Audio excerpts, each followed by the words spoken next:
BBC Radio 1 Stories. Welcome back to Dan and Phil's Guide to Happiness on Radio 1. So we've now had a lot of advice about how to not think all these negative thoughts and lots of ways to pick yourself up when you're feeling down. And someone who has a great story about getting yourself back on the path to happiness is Jack. Who are you, Jack? Who am I? Yes. That's a question I've been asking myself. I am a stand-up poet and performer, and I'm also an ambassador for a male suicide prevention charity called C.A.L.M. And that stands for the Campaign Against Living Miserably. So, you have quite an interesting story for us all. Would you like to tell it for us yourselves? Yeah. Well, I think have spent quite a lot of my life. I'm only 20. I'd say that I've spent half of it being very happy. Right. And then a quarter of it being incredibly miserable.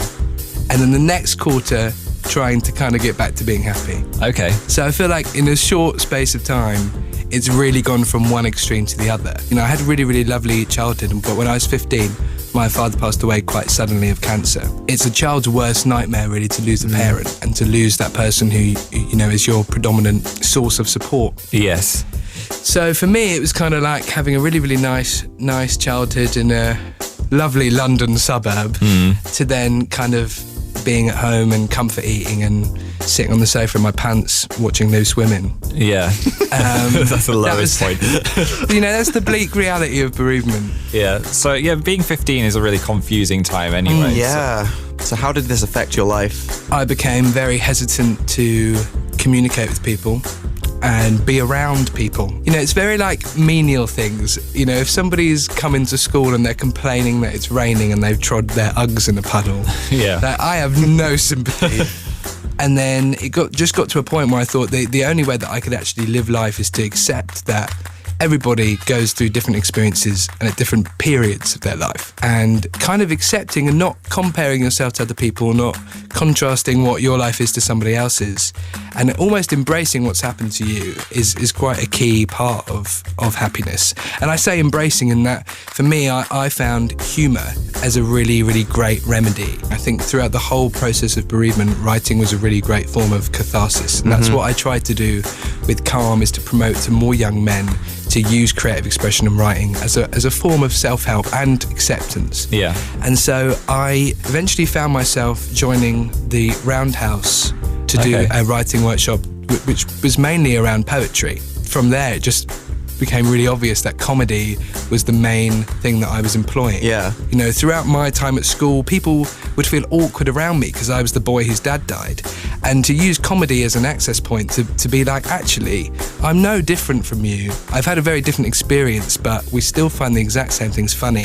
And through kind of unifying with someone, that's what made me happy.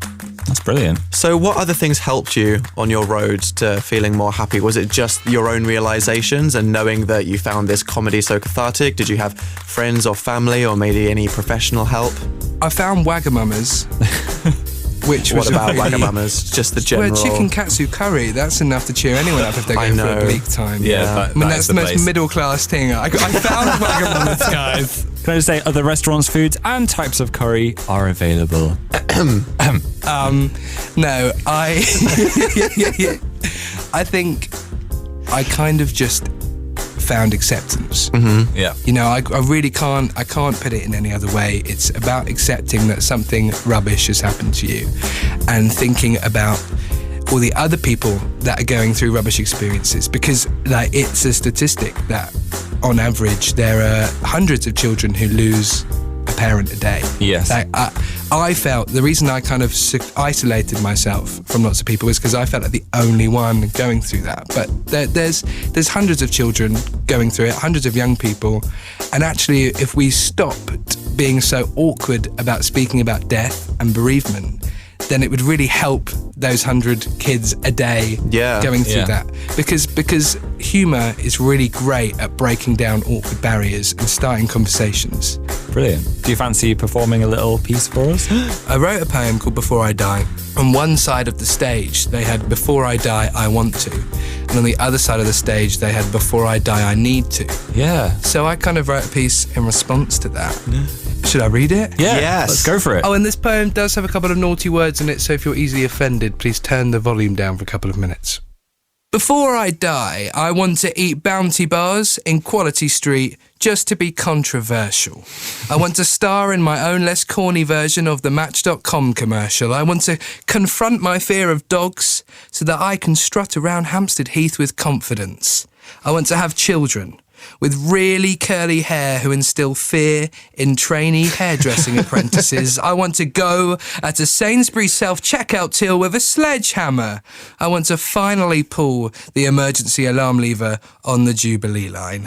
I want to drink more, eat less. I want to hear that girl on the tube say that she doesn't mind if her boyfriend cries, because if his best mate died, you'd be worried if he didn't shed some tears. I want to go walk about the 270 square mile Irinde Game Reserve in Namibia with Ray Mears. I want to make Dad proud. I want to make Mum proud. I want to make Dan and Phil proud. Oh. You have. I want to throw up outside Proud because it's so expensive and everyone out in Camden after 10 p.m. is a bit of an arsehole.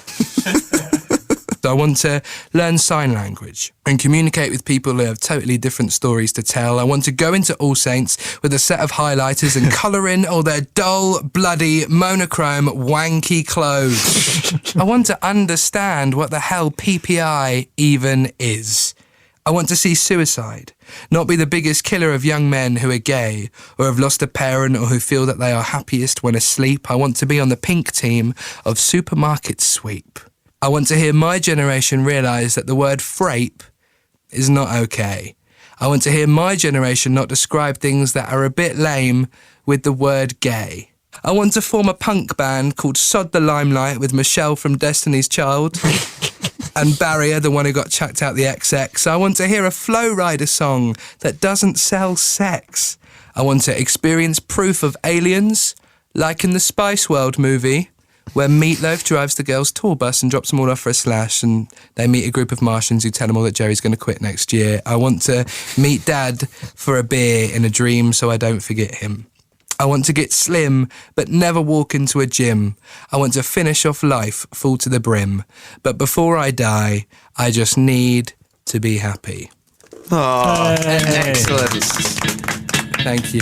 There's 1,000 ways to meet you now. There's 1,000 ways to track you down. Whatever you said and done, there's 1,000 days to make it count. Power, MIA coming back with power. BBC Radio 1 Stories. Hello, you are listening to Dan and Phil's Guide to Happiness on Radio 1. Thank you very much to Jack. Can we just mention how great his poetry That was was again? incredible, yes. What a great guy. So good, He so looked good. very happy, didn't he? You're listening to Dan and Phil's Guide to Happiness. So this is the part of the